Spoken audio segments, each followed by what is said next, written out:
नमस्कार। ज्ञानवर्धक इस चैनल में आपका बहुत बहुत स्वागत है।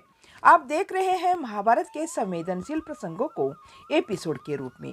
आपका सपोर्ट और स्नेह निरंतर मिल रहा है, इसके लिए आपका बहुत बहुत धन्यवाद।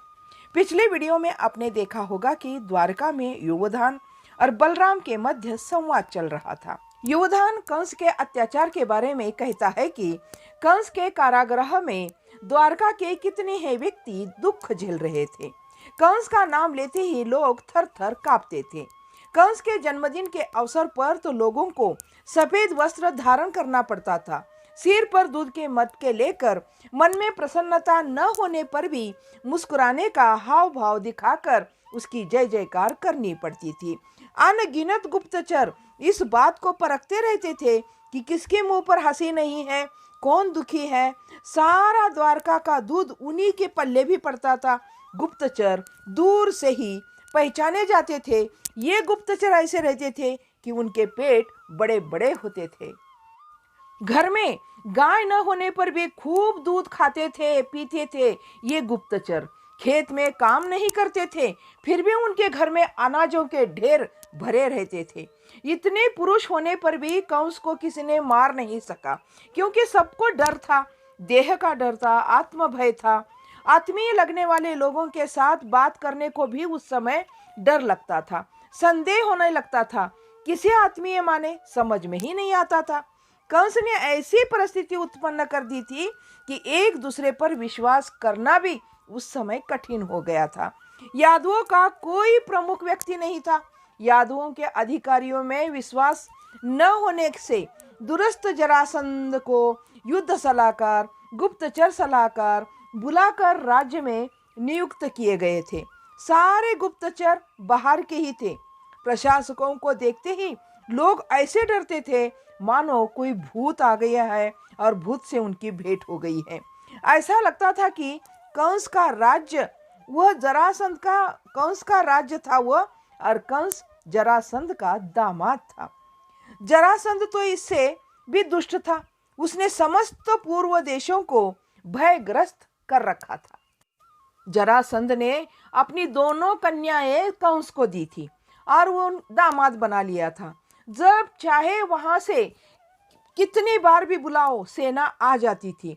जरासंध जब चाहे तब लोगों को मसल देता था, रौंद देता था। कितनी बड़ी सेना थी उसकी, कोई और छोर उसका न था। अनगिनत सेना थी। ऐसी बड़ी सेना थी जैसे अदृश्य भूत आकाश तक छू लेता है। ज्योतिषियों की तो भविष्यवाणियां उस वातावरण में और भी अधिक भय की सृष्टि निर्माण कर रही थी।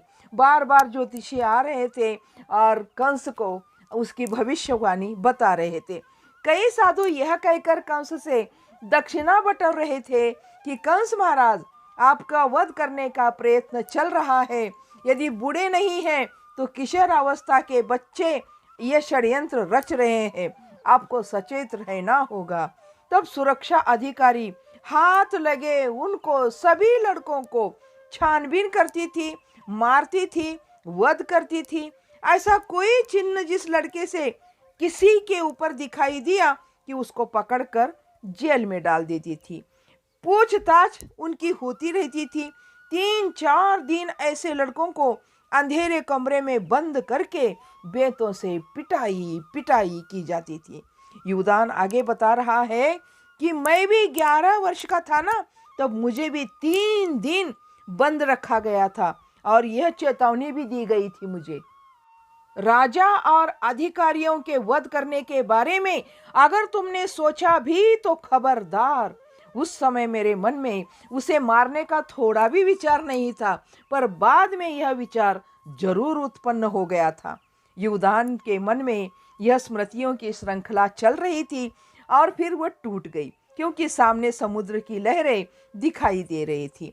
फिर युवधान पिछली बातों में फिर खो जाता है और कहता है कि एक बार ऐसा हुआ था कि मथुरा के राजमहल के प्रांगण में समस्त मथुरा वासियों के सामने अकेले कृष्ण ने कंस को मार डाला था। मेरा सारा शरीर डर के मारे कांप उठा था, पर मन में एक बहुत सुखद अनुभव हुआ था। 18 वर्ष का कृष्ण था अयोध्योत्सव देखने इसी बलराम के साथ ब्रज से मथुरा पहली बार आया था। कंस वर्ष में एक बार इंद्र के अंश ही हूं, यह लोगों को बताने के लिए यह उत्सव करता था। राजा कंस जिस धनुष्य को प्रयोग में लाता था उसका प्रदर्शन उस समय किया जाता था और उस उत्सव में कंस सबको ललकार था कि आयुध को उठाने वाला कोई है।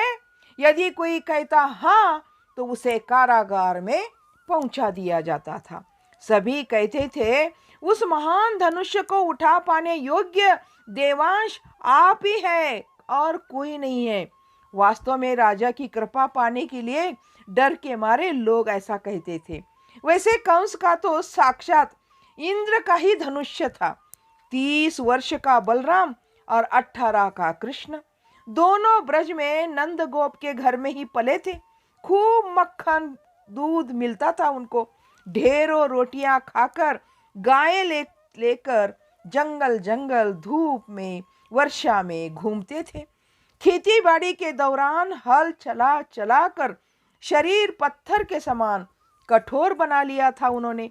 वह धनुष तो वेद के कथनानुसार इंद्र का ही लगता था।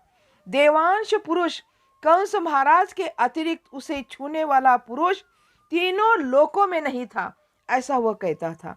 सब लोग कंस के सामने से सिर झुकाकर निकल जाते थे। उस धनुष्य के बारे में यह भी कहा जाता था कि कोई साधारण मनुष्य इसे छूने का प्रयास भी किया ना, जलकर भस्म हो जाएगा। एक दिन कृष्ण ने कहा था, मैं उठाकर देख सकता हूं। तब प्रहरी ने कहा था तिरस्कार भाव से, वो भी, यदि विवाहित हो और अपनी पत्नी को विधवा बनाना चाहते हो तो ऐसा करो।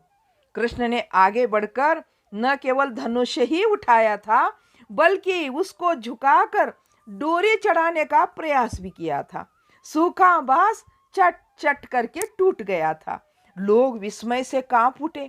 एक ने कहा, यही तो देवांश है। सोचकर सबने फिर सिर झुकाए।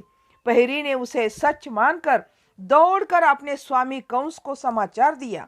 कंस यह सुनकर भयभीत हो उठा। उसने तुरंत उसे पकड़कर लाने की आज्ञा दी और उसे हाथी से कुचल डालने को कहा। कैसी परिस्थिति क्यों न हो, कृष्ण कभी घबराते नहीं थे, धैर्य कभी खोते नहीं थे। सांप के काटने पर भी उसे तुरंत पकड़कर कृष्ण यह देखना चाहते थे कि सांप वैशिला है या विषहीन। इतना धैर्य पता नहीं उसमें कहां से आया था। यदि ऐसा न होता तो उस महाकाय हाथी को घबराहट में डालकर उसे दीवार से टक्कर मारने को मजबूर कैसे कर सकता था। अंत में यही निशाना लगाकर उसे भी मार डाला था। उसके लिए कितना साहस और शक्ति चाहिए होती थी। तो इस तरह युवधान कृष्ण के शक्ति का वर्णन इसमें कर रहे हैं। तो इस वीडियो को यही समाप्त करते हैं। इस कहानी का अगला भाग अगले वीडियो में जरूर देखिएगा। तब तक के लिए जय हिंद, जय भारत।